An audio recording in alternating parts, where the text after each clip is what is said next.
Hey, so I'm back after almost 3 weeks of not making a video, and I actually wanted to discuss why I'm doing this. Um, Obviously, I don't have a very nice video making setup here. I'm doing this on my phone still. My computer is not up to the task at the moment.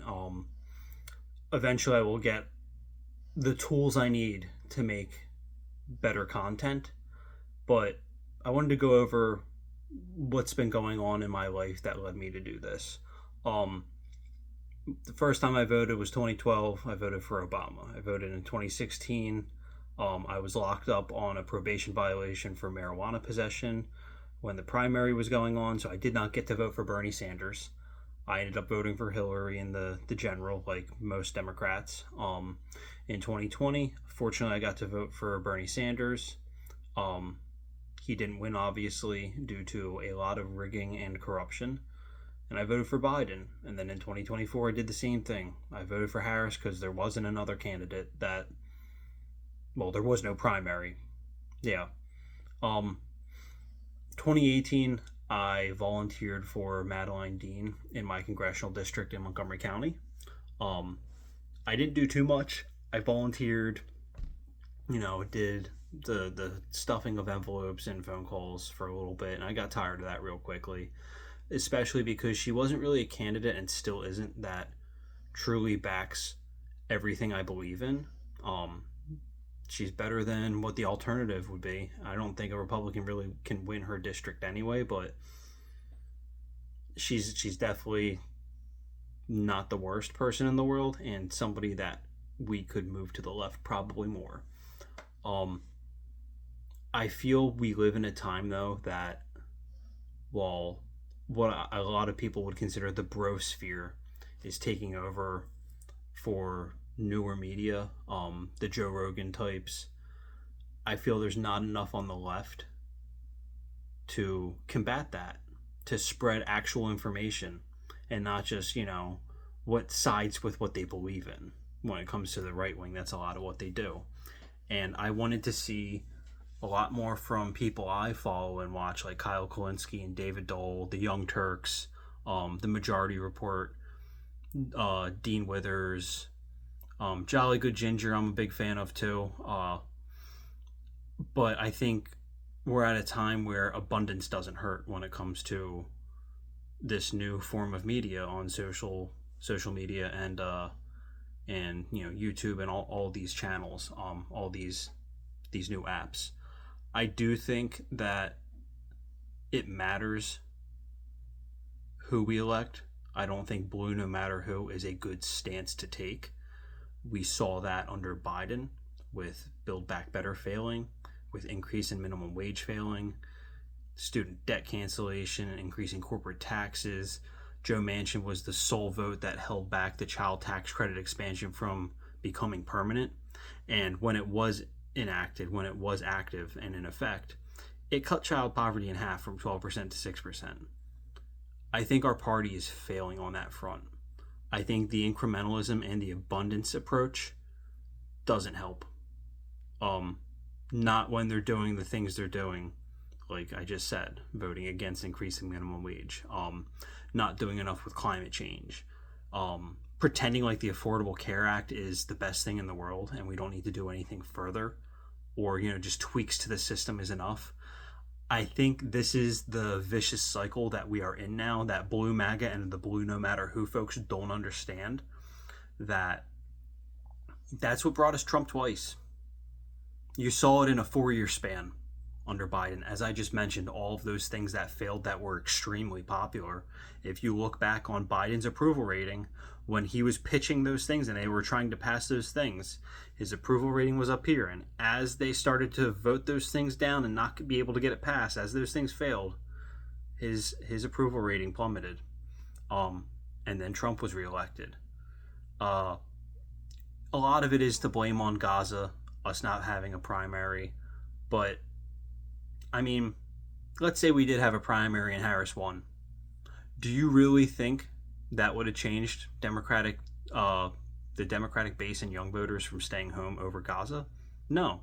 She had the same stance as Biden. She doubled down on that, and then she went Republican light. And that's why I'm saying we need to talk down this idea of blue no matter who, and confront the fact that if it's wrong when Republicans do it, it's wrong when Democrats do it. You can either stand for nothing. I'm said that backwards. You can either stand for something or just go home. You can either die for something or live for nothing. That's the way I see it. And a couple people on social media groups that I'm involved in that are left-wing groups, they said, now's not the time to attack Democrats. I'm like, Martin Luther King Jr. said it best.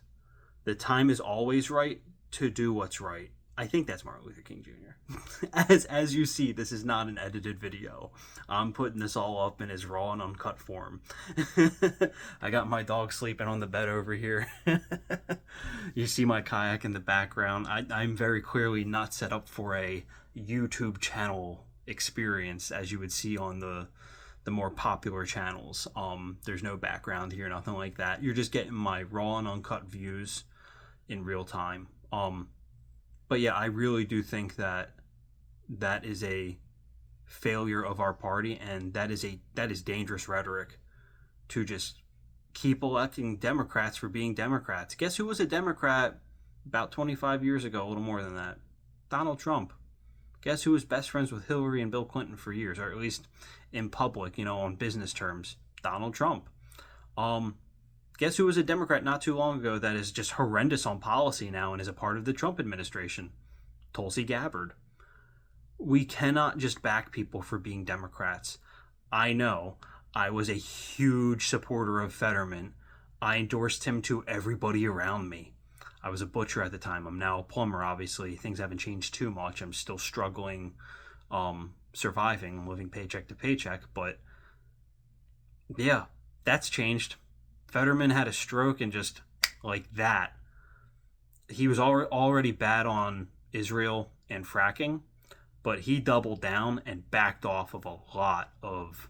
He doubled down on his conservative views and backed off of all his left-wing views, it seems. I haven't heard him say one damn thing about Medicare for all or increasing minimum wage.